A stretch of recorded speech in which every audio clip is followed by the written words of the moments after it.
실적을 보는 거를 오늘 이야기할 수 있을 것 같아요. 왜냐하면 지금 시장이 트럼프 당선되기 전까지만 하더라도 좀 흔들렸잖아요. 뭐 어떤 정책이 나올 건지, 인플레이션 자극하는 정책이 나오는 거 아니냐, 그 이민자를 추방하고 또 뭐 관세를 올리고, 이게 다 인플레이션 자극하는 정책들이거든요. 근데 이제 이번에 또 이렇게 에너지 관련된 거를 이제 뭐 드릴 이런 얘기를 하더라고요. 그만큼 이제 에너지 생산을 많이 하겠다는 얘기잖아요. 네. 이렇게 되면은 당연히 인플레이션 낮춰주죠.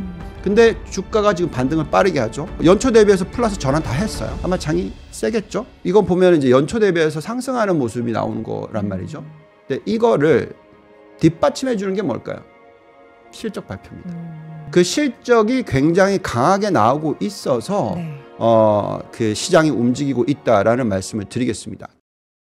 자, 이번에는 글로벌 인터뷰 유한타증권 유동원 본부장 함께합니다. 본부장님 어서 오세요. 안녕하십니까? 네, 반갑습니다. 네. 자, 그래서 오늘 제목을 보니까 2025년 여전히 미국과 그리고 또 더불어서 일본이 중요하다. 네. 여전히 반도체와 또 소프트웨어도 중요하다. 네. 트럼프 이제 취임을 했습니다. 네. 그리고 나서 계속해서 이제 펼쳐질 앞으로의 뉴욕 증시의 흐름은 계속해서 중심부가 될 것이고, 그 중심 안에서는 반도체와 소프트웨어, 그러니까 AI 관련한 산업이 주안점이 될 것이다. 네, 그러니까 제일 뭐 객관적으로 봤을 때 가장 투자하기가 적절한 곳인 것 같고요. 뭐 예를 들어서 에너지 산업 같은 경우에는 트럼프가 어떻게 하느냐에 따라서 지금 아까 지금 주가가 많이 올랐다고 얘기를 하지만 상당히 어려워요. 그러니까 투자하기가. 뭐 예를 들면은 2, 3년 전만 하더라도 특히 이제 트럼프 당선 그러니까 트럼프 그만둘 해 2020년이었죠. 그때 보면 이제 신재생 에너지 가격이 폭등을 했었거든요. 네. 예, 저도 뭐 그때 운용을 하고 있었기 때문에 저희한테 수익률을 가장 많이 안겨준 게 중국 태양광 회사들 뭐 이런 것들이었어요. 그렇지만 지금 지난 4년 동안에 정말 어려워진 게 태양광이거든요. 네. 예, 지금 또 이제 에너지 회사 지금 뭐 유가 관련주들이 지금 급등을 하고 있잖아요. 그렇죠. 근데 그게 또 어떻게 될지 몰라요. 그래서 이런 거는 이제 너무 정책적인 부분하고 그러니까 옮겨가는 거죠. 정책과 연계돼. 그리고 또 지금 요즘에 뭐 우리 다 아시겠지만 지금 우리나라의 좀 정치적인 환경도 정말 혼란스럽잖아요. 그러니까 이제 투자자들도 굉장히 혼란스러워 하신단 말이에요. 이제 그런데 휩쓸리지 않으셔야 됩니다. 투자라는 것은. 결국 숫자가 좋고 실적이 좋으면 그 주식은 오르게 되어 있어요.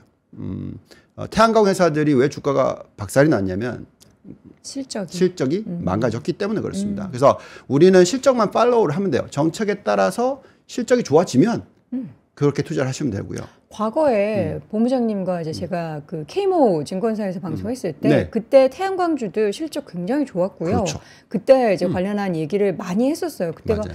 2017년인가 6년인가 뭐 그랬던 걸로 기억을 하는데, 그러니까 결국에는 이런 정치적인 내용보다는 실적이 찍혀야 우리가 투자를 할 수 있는 거다라는 말씀이신 네, 거죠. 맞습니다. 그러니까 제 기억으로는 2023년에 저희가 태양광 주식들을 다 던졌어요. 네. 그리고 미국계 태양광 회사만 하나 들고 있었어요. 예, 그것도 심지어 저는 이제 거의 다 털었습니다. 거의가 아니라 다 털었습니다. 그러니까 무슨 얘기냐면 이번에 또 정권이 이렇게 되면서 또 태양광이 곽광을 받을 시기가 언제쯤일지 잘 모르겠어요. 그래서 결국은 실적을 보면 되거든요. 실적을 보는 거를 오늘 이야기할 수 있을 것 같아요. 왜냐하면 지금 시장이 트럼프 당선되기 전까지만 하더라도 좀 흔들렸잖아요. 네. 왜? 트럼프가 그러니까 이너그레이션 하기 전에, 취임식 하기 전에 뭐 어떤 정책이 나올 건지, 인플레이션 자극하는 정책이 나오는 거 아니냐. 그러니까 뭐 그 이민자를 추방하고 또 뭐 관세를 올리고, 이게 다 인플레이션 자극하는 정책들이거든요. 그러니까 취임식이 되기 전까지만 하더라도 이런 모습이에요. 이게 뭐냐면 이제 AAII라고 해서 그러니까 센티먼트 지표입니다. 그래서 지난주까지만 하더라도 보시면 이게 빨간색이 비관적으로 보는 시각이고요. 네. 그리고 이 하얀색이 긍정적으로 보는 시각이에요. 완전히 바뀌었죠. 예, 그래서 비관적으로 보는 사람들이 지난주에 훨씬 많았어요. 지난주 초에. 그리고 긍정적으로 보는 사람은 확 떨어졌었고요. 그러니까 이런 모습이다 보니까 시장이 좀 조정을 받았었는데, 재밌는 건 뭐냐면 이런 모습이 일어나고 나면 보통 과거에 어떤 모습이냐면 잘 안 보이시겠지만 이제 그런 퍼센티지가 일어났던 케이스가 참 많아요. 과거에 이렇게 다 녹색으로 돼 있는데 여기서 나와 있는 평균값이 뭐냐면 그런 현상이 일어나고 나서 그러니까 불리시 긍정적으로 보는 게 26이고 비관적으로 보는 게 40 이상이고 이럴 때 그 이후의 시장의 흐름을 보시면 3개월 뒤에 어떻게 됐냐? 88%의 확률로서 4.3% 올랐다. 그럼 6개월 뒤에는 어떻게 됐냐? 88%의 확률로서 7.1% 올랐다. 네. 그러면 또 1년 뒤에는 어떻게 됐냐? 94%의 확률로서 14.2% 올랐다. 이겁니다. 그래서 너무 비관론이 팽배했다. 이렇게 보시면 되는 거죠. 네. 그런 가운데서 실적이 나오고 있어요. 근데 그 실적이 굉장히 좋다는 거죠. 그렇다 보니까 이제 시장을 끌어올려주는 힘이 되는 케이스인 거죠. 지금 센티먼트 지표는 뭐 여전히 아직까지도 공포 지표에 와 있습니다. 그래서 금리가 그러니까 too much, 그러니까 너무 많이 올라갔다는 거죠. 네. 지금 현재 경제 환경 대비해서 금리가 너무 많이 올라가 있기 때문에 그게 공포였어요. 예. 그렇지만 지금은 제가 볼 때는 이제 앞으로 이렇게 그리드 쪽으로 가지 않을까. 그리고 나서 좀 조정이 있지 않을까. 이런 생각을 가질 수 있을 것 같습니다. 네. 여기다가 지금 뭐 여전히 그 MMF 시장의 자그마치 9.7조 달러나 들어가 있어서 이제 금리가 앞으로 여기 이 수준에서 더 이상 올라가는 게 아니라 안정을 찾을 거라는 의견이 자꾸 나오기 시작하면 네. 분명히 자금은 좀 더 공격적으로 위험성 자산으로 흘러갈 수 있습니다. 네, 그래서 지금 타이밍은 장을 그러니까 많은 분들이 질문이 이거였어요. 그러니까 트럼프가 당선이 되면 많이 빠지는 거 아니냐. 뭐 일시적으로라도. 그러니까 1, 4분기 특히 2월 달에 빠지는 게 아니냐. 이런 의견으로서 장을 던졌다가 네. 다시 되사면 안 되겠냐. 예. 그렇게 타이밍을 잘 맞추면은 뭐. 근데 그게 네. 대부분의 우리나라 투자자들이 성향이에요. 단기적으로 예. 지금 팔았다가 자꾸 맞추시려고 해요. 그리고 그런 질문을 많이 하는 게 이유가 뭘까요? 자꾸 타이밍을 잡으려고 해요. 또 똑같은 질문 또 하십니다. 환율이 지금 1,450원인데 1,300원 가면 마이너스 10%다. 그죠? 환율 그 네. 환차익 네. 그 생각해서 네. 그러면 장이 10% 올라도 네. 똔똔이다. 음. 그러니까 절상되고 나서 네. 사자. 그거 어떻게 기다려요? 그거 그 사이에 만약에 20% 올라가면 그러니까. 어떡해요? 그러니까 그렇기 때문에 자꾸 타이밍을 잡으려고 하세요. 그러니까 투자를 맡기려고 하지 않고요. 그러니까 본인이 직접 주체로서 투자를 하려고 하다 보니까 그런 현상이 상당히 많이 일어납니다. 물론 뭐 저는 당연히 투자를 해봐야 된다고 생각합니다. 그래야지만 믿음이 생기니까. 그래서 상당히 많은 고객분들이 이렇게 하세요. 처음에 이제 저희 상품에 가입하시고 직접 투자도 하시고 하시다가 한 1년 지나고 2년 지나니까 그냥 저한테 맡기시더라고요. 그러니까 그 정도로 본인이 직접 하시고 싶어 하는 건 당연히 그런 욕구가 있겠죠. 그러니까 중요한 부분은 지금 이 타이밍은 그 타이밍을 잡는 시기가 아니라는 거죠. 네. 예. 보통 트럼프가 당선이 됐던 어떤 대통령이 당선이 됐던 첫 해는 좋습니다. 예. 그리고 이제 둘째 해가 좀 걱정이에요. 그래서 이제 그 둘째 해에 좀 걱정을 하셔야 된다라고 말씀을 드릴 수 있을 것 같고요.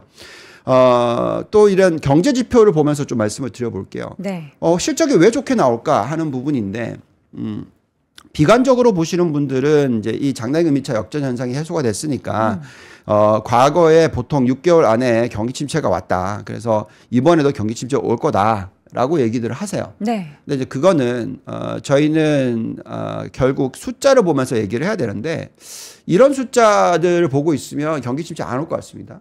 자, 이게 IMF에서 전망하는 건데요. 보시면은 IMF에서 이 전 세계에 있는 국가들의 이 경기 침체 가능성 아니면 그 리스크를 보는 겁니다. 근데 확률적으로 지금 경기 침체가 전망되고 있는 국가가 거의 없어요. 그리고 과거에 이때 보시면 2024년부터 2028년 이때가 정말로 없죠. 그리고 이제 위기가 터졌어요. 그래서 앞으로 몇 년은 갈 수 있을 것 같다라는 생각이 드는데 그게 얼마나 갈지는 계속 이제 숫자를 보면서 분석하는 게 중요하다라는 말씀을 드릴 수 있을 것 같고요. 또 이런 모습, 제가 항상 얘기했던 건데 제가 얘기하던 것이 이제 이렇게 나오더라고요. TS 램바드에서 데이터가 나오던데 여기서 얘기하는 건 뭐냐면 대출이 앞으로 확대될 확률이 높다. 왜? 지금은 은행이 대출을 너무 안 해주고 있다. 예금 대비해서. 제가 예대율 계속 보여드렸었잖아요. 지금 현재 예대율이 얼마죠? 70%입니다. 예, 70%. 그러니까 대출을 앞으로 해줄 수 있는 능력이 상당히 높다라는 거고요. 그 다음에 보시면은 이게 이제 여신의 증가율, 대출의 증가율인데 증가율이 박살이 났다가 네. 이 빠졌을 때도 경기 침체가 안 왔고요. 이제 올라가면서 이제 나타나는 모습인데 이제 올라갔다가 살짝 빠졌잖아요. 또 다시 가속화되고 있어요. 그래서 지금 3.7% 수준입니다. 요거는 낮은 편이에요. 근데 이걸 평균을 쭉 내 보시면 보통 10%까지는 올라가요. 네. 그리고 나서 경기 침체가 옵니다. 그래서 아직까지 갈 길이 멀다라는 거죠. 몇 년이 걸릴 건가 하는 부분에 있어서 역시 여신이 느는데 그러니까 대출을 많이 늘려주는데 경기 침체가 올 이유는 없잖아요. 갑자기 자금을 틀어잡고 네. 대출을 안 해주면 당연히 경제 활동이 둔화되고 경기 침체로 가죠. 근데 그게 아니라 은행권에서 대출을 늘려준다라는 얘기가 있다라는 것은 경기 침체가 안 온다라는 겁니다. 그래서 장단기 차의 역전 현상은 마진을 얘기하는 거고요. 실질적으로 대출이 늘어나는 것이 더 중요하겠죠.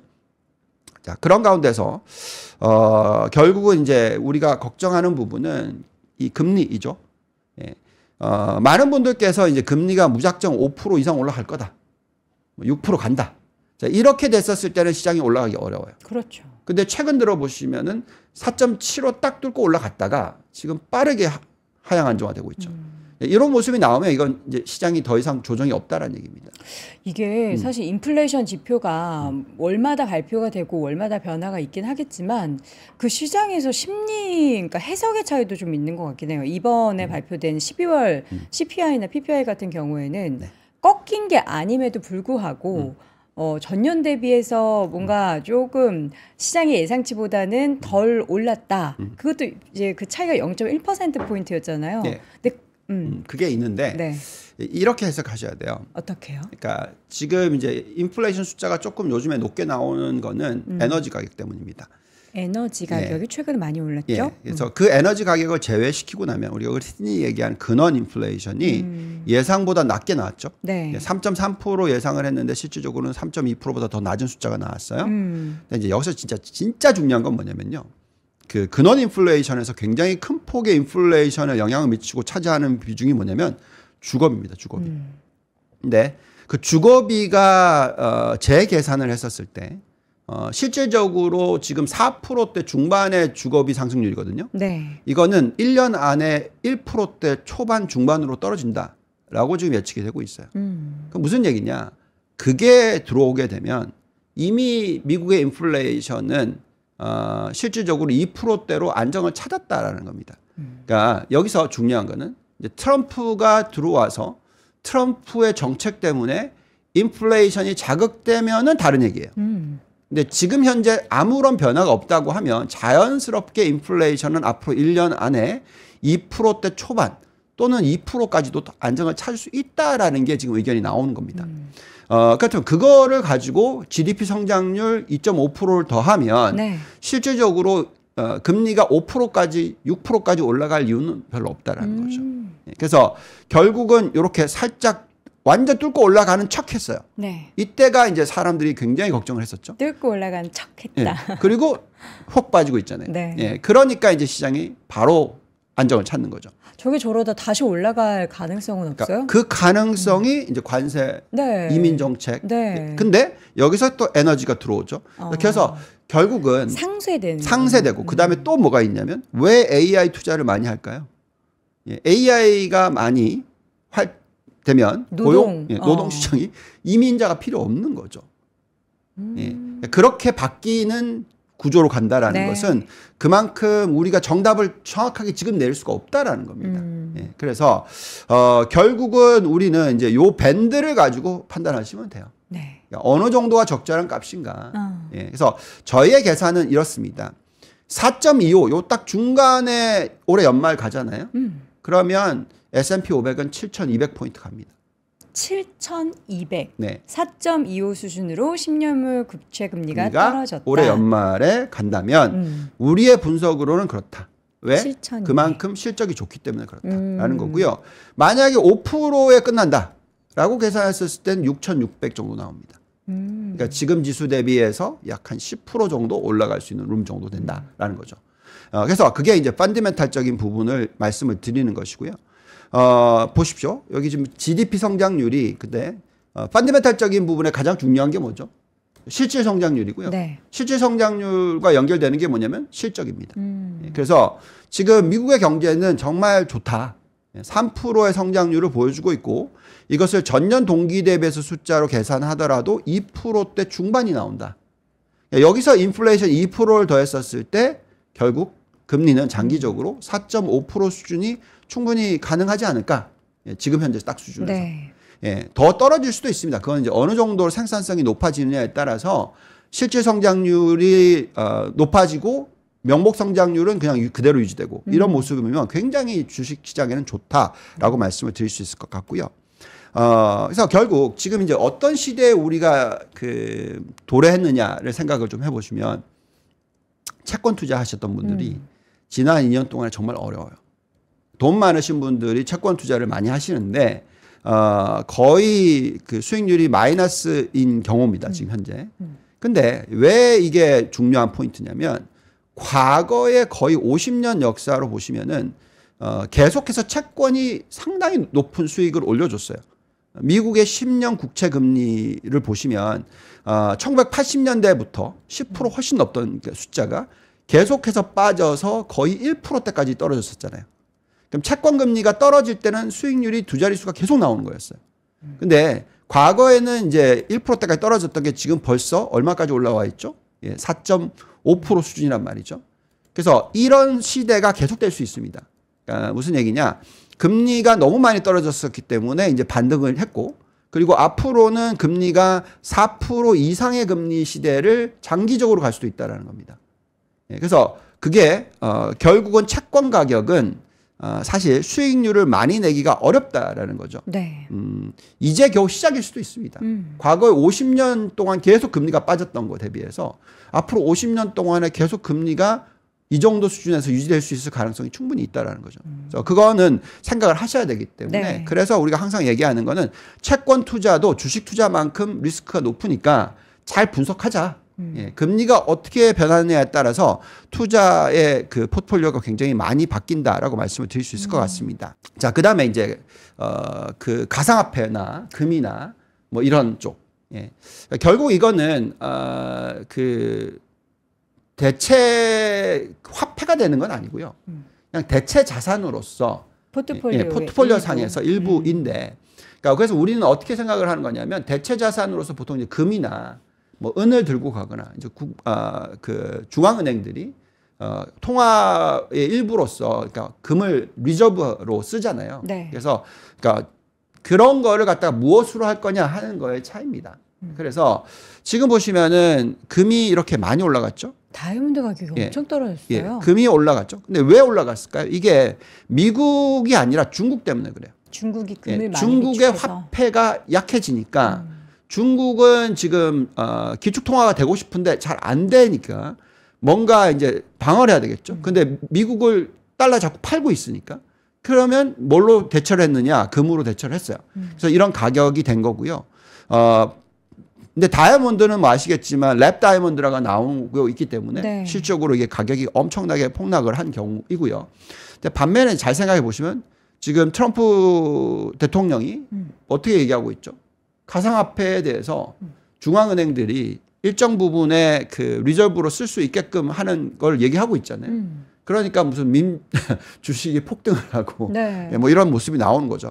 그래서 미국의 입장에서는 중국이 자꾸 금을 사재기하니까 반대로 이런 가상화폐 쪽을 좀 더 활성화시키는 부분이 나올 수가 있어요. 그래서 저는 항상 얘기를 하지만 지금 현재 상황에서는 비트코인 같은 경우에는 나스닥이 상승할 수 있는 펀디멘탈적 부분과 동일할 정도의 상승은 가능할 것 같다. 물론 뭐 어떤 사람이 이게 10배 간다 이렇게 얘기를 하시는 분들이 참 많은데 그건 잘 모르겠습니다. 네. 그렇지만 나스닥이 예를 들어서 올해 25% 오른다.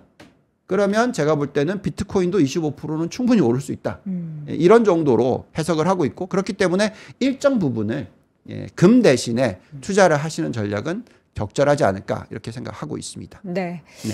자, 국가별 증시 상승에 대한 그리고 혹은 반대로 하락에 대한 전망치를 보면은 이제 미국이니까 미국은 많이 올랐으니까 또 떨어지는 것에 대한 부분도 레인지가 굉장히 크겠죠.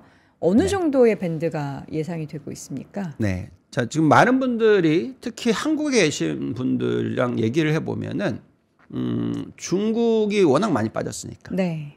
뭐 중국을 다 비워놨으니까, 또 한국을 정말 많이 비워놨으니까, 그래서 한국과 중국이 많이 올라갈 거 아니냐라는 얘기를 하시는 분들도 있어요. 네. 예, 뭐 그럴 가능성이 없다. 그렇지는 않아요. 당연히 충분히 그럴 수 있습니다. 근데 글로벌은 어떻게 보고 있느냐 중요하죠. 예, 보시면 이게 지금 현재 상황입니다. 작년 10월 대비해서 1월 달, 올해 1월 달에 미국에 대한 시각이 어떻게 됐죠? 확 더 좋아졌죠. 자, 일본에 대한 시각이 어떻게 됐습니까? 왕창 좋아졌죠. 네. 예. 그래서 요 두 개만 놓고 보면은 예, 여전히 미국과 일본입니다. 그리고 중국은 어떻게 됐습니까? 막 부양책 쓴다고 해서 엄청나게 긍정적이었죠? 어떻게 됐어요? 지금 마이너스로 갔어요. 자, 이거는 저는 이제 숫자를 보고 있는데 이게 당연해요. 미국의 숫자와 일본의 숫자를 보고 있고 중국의 숫자를 보고 있으면 제가 중국의 손이 안 나갑니다. 예. 지금 완전히 중국은 0이거든요. 네. 저희가. 그래서 그 부분을 꼭 생각하셔야 될 것 같고 일본은 이렇게 올라가고 있는 거와 일본 기업들의 실적이나 펀디멘탈을 보고 있으면 상당히 관심이 많이 가요. 예, 그래서 심지어는 관련된 상품을 하나 론칭해야 되나 이런 고민까지 지금 하게 됩니다. 일본 쪽에. 예. 지금 보시면 이게 MSCI 월드 인덱스예요. 미국이 74%죠. 일본이 5.4%입니다. 요 정도는 들고 가셔야 된다는 겁니다. 미국 75%, 일본 5%는 선진국으로서 여기 두 개 국가에 초점이 가장 많이 맞춰줘야 되고요. 그 다음에 이제 한국, 대만, 베트남, 인도 이런 국가들이 결국 미국과의 연관성이 높기 때문에 투자를 늘리시라고 말씀을 드리는 거예요. 우리나라 비중이 5%. 네. 뭐 저거는 이제 우리나라가 글로벌 시장에 있어서 2%가 안 되거든요. 네. 그러니까 5% 들고 가는 거는 이제 글로벌 투자자 입장에서 저는 이제 글로벌 투자하는 사람이니까 네네. 상당히 높은 편이다라고 말씀을 드리겠고요. 네. 결국 미국은 이제 글로벌 GDP의 비중으로서 봤었을 때 계속 올라가고 있는 게 나오고 있어요. 가장 숫자로 계산하시면 원래 달러로 계산하거든요.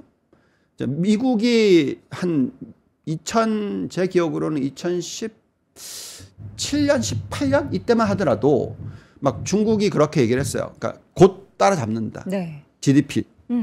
근데 지금 완전히 벌어졌습니다. GDP 차트 한번 볼까요? 네, 달러 텀으로 봤었을 때. 그래서 이렇게 생각하시면 됩니다. 이제 미국의 지금 GDP는 전체 글로벌 GDP의 달러 텀으로 거의 이제 25% 수준으로 간 거고요. 중국은 과거에 16%이던 게 이제 많이 떨어져서 거의 한 뭐 13% 정도까지도 떨어졌습니다. 그러니까 그 무슨 얘기냐? 달러 텀이기 때문에 그래요. 그러니까 중국의 GDP 성장률이 5%라고 얘기하지만 그 위안화 기준이고요. 달러가 지금 얼마나 절하가 됐냐면 지난 거의 10년 가까이 계산 대충 해보면은 거의 마이너스 24%입니다. 예, 그러니까 그만큼 GDP 성장한 거가 빠지는 거죠. 달러로 계산하면. 예, 그래서 계속해서 지금 괴리가 벌어지고 있다. 이 부분을 좀 생각하셔야 될 것 같고요. 근데 다행스러운 것은 근데 왜 제가 아시아 국가나 뭐 이런 국가들에 대한 관심을 일정 부분 가질 수도 있다라고 생각하냐면 과거에 트럼프가 당선이 되고 나서 보시면 이게 점선인데요. 요렇게 어떻게 됐죠? 달러가 약세로 가죠. 네. 예, 물론 많이 가는 건 아니에요. 예, 보시면은 106이던 게 102. 그러니까 뭐 한 3% 정도. 그래서 지금 거의 109거든요. 네. 그러니까 그러면 여기서부터 여기까지는 떨어질 수 있겠죠. 예, 그러면 뭐 100 초반 달러 지수로 말씀을 드린 겁니다. 지금 108이니까 네. 뭐 104, 103, 뭐 105 뭐 이 정도 수준까지도 어느 정도 안정을 찾을 수가 있다. 오히려 이렇게 달러가 안정을 찾아주면 신흥국 국가들은 좋아요. 그러니까 달러가 계속 올라가고만 있으면 진짜 힘듭니다. 근데 그나마 이제 앞으로는 달러가 안정을 찾을 것 같다 정도로 보고 계시면 될 것 같습니다. 네. 달러화 수준이나 뭐 채권금리 수준이나 우리가 사실 최근에 이제 금융시장에서 가장 걱정을 했었던 이 두 가지만 안정이 된다라고 하더라도 주식시장에는 굉장한 호재겠네요. 그렇죠. 그게 특히나 신흥국한테는 더 큰 호재가 되겠죠. 그래서 그걸 바라는 거고요. 네. 근데 그렇다 하더라도 그거는 결국은 우리는 숫자로서 투자를 하자라는 거죠. 지금 우리가 숫자로 분석을 해보면 이제 저희가 이런 이제 순위를 매기는데요. 이런 순위의 상대적인 매력도를 결국 ROE와 이익 증가율로서 계산을 합니다. 그랬을 때 1등이 미국 나스닥이 나오고요. 2등이 니케이가 나와요. 그리고 이제 그 밑으로 보시면은 쭉 보면은 이게 선진국인데요. 뭐 캐나다 나오고 이탈리아, 스위스. 근데 유럽 쪽이 정말 안 좋아요. 그래서 유럽에 대한 관심은 정말 아직도 하면 안 된다라고 생각하는데요. 네. 예, 이건 이제 이머지 마켓이고 제가 보시면 이게 지금 가계 금융 자산 중에 미국 vs 유럽 비중인데 지금 미국 쪽은 32%죠.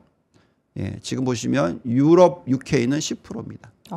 예, 그래서 결국은 이쪽도 미국 쪽의 투자 비중을 높이고 있는 그런 환경이 좀 나오고 있다 이렇게 네. 말씀을 드리겠고 그 이유는 결국은 펀디멘탈이에요. 펀디멘탈. 지금 실적 발표가 되고 있으니까 시장이 강하다고 얘기했죠. 네. 근데 지금 전체의 약 9% S&P 500 기업들이 실적을 발표를 했어요. 지금 79%가 9.1% 상회하는 거 EPS 그리고 이익 증가율이 자그마치 12.5%가 나오고 있어요. 지난주만 하더라도 11.7%였습니다. 또 올라가고 있죠. 작년 3분기가 얼마였냐면 5.8%대였어요. 그러니까 5.8에서 12%로 올라간다는 건 더블이 되고 있단 말이죠. 그렇죠. 그러니까 이익 증가율이 높아지고 있다는 게 중요하고요. 근데 매출 증가율은 별로 변화가 없어요. 근데 왜 이렇게 이익이 증가하냐 생각해 보시면 그건 마진이 올라가는 거거든요. 네. 마진이 왜 올라가는지 잘 생각해 보시면 생산성이 높아지고 있다는 겁니다. 그래서 미국의 지금 실적은 완벽하게 AI 사이클에서 수혜가 나오고 있구나라는 것을 인식하기 시작할 수 있습니다. 더 중요한 거는 이거죠. 4, 4분기 이후에 1, 4분기, 2, 4분기, 3, 4분기, 4, 4분기 올해 다 두 자릿수의 EPS 증가율이에요. 대단한 겁니다. 예. 네. 이거는 던지면 안 돼요. 이런 걸. 물론 예상보다 낮게 나올 수는 있습니다. 네. 그래서 너무 많이 올랐었을 땐 일정 부분 차익 실현하는 건 괜찮은데 지금처럼 빠진 거를 기다리면서 나중에 다시 산다. 이 전략은 적절하지가 않은 거죠. 거다가 2026년에 이익 증가율도 또 두 자릿수예요. 근데 요거는 확인을 계속 하시면 됩니다. 뭘로? 아까도 말씀을 드렸지만 이 AI 사이클이 들어옴으로 인해서 기업들의 생산성이 높아지고 있느냐. 생산성이 높아지고 있다는 것은 이익 증가율 두 자릿수가 들어온다는 겁니다. 예.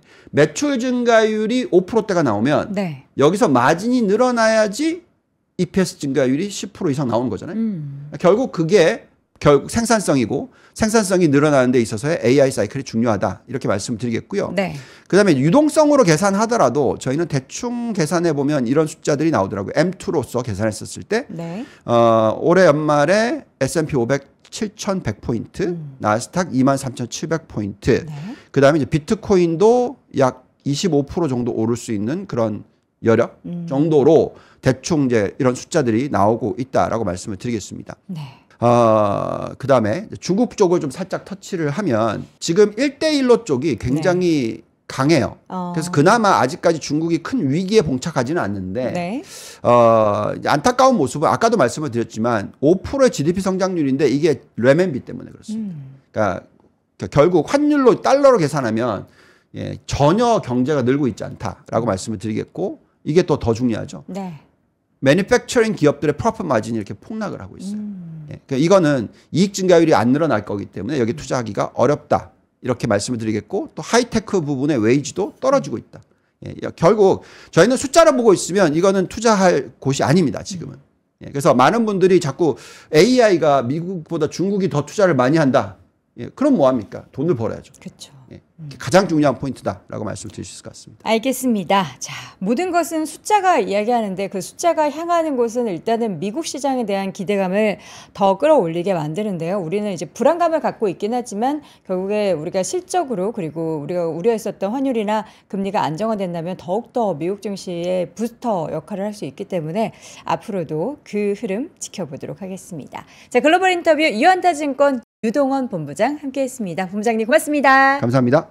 자, 오늘도 월스트리트 모닝 브리핑 함께 하셨습니다. 오늘 밤에 이제 미국 시장이 열릴 텐데 저도 약간 설레기도 하고 걱정도 되긴 합니다. 지금 비트코인 같은 경우에는 뭐 그 주요한 문건에 비트코인은 전략 자산 그 목록에 없다 뭐 이런 내용들이 나오면서 좀 시장이 많이 출렁이는데 오늘 국장도 만만치 않게 좀 흐름이 출렁일 것 같습니다. 잠시 후에 이제는 오늘 아침 라이브를 통해서 확인해 보시기 바랍니다. 저는 내일 오전 6시에 다시 돌아오겠습니다. 여러분 오늘도 고맙습니다.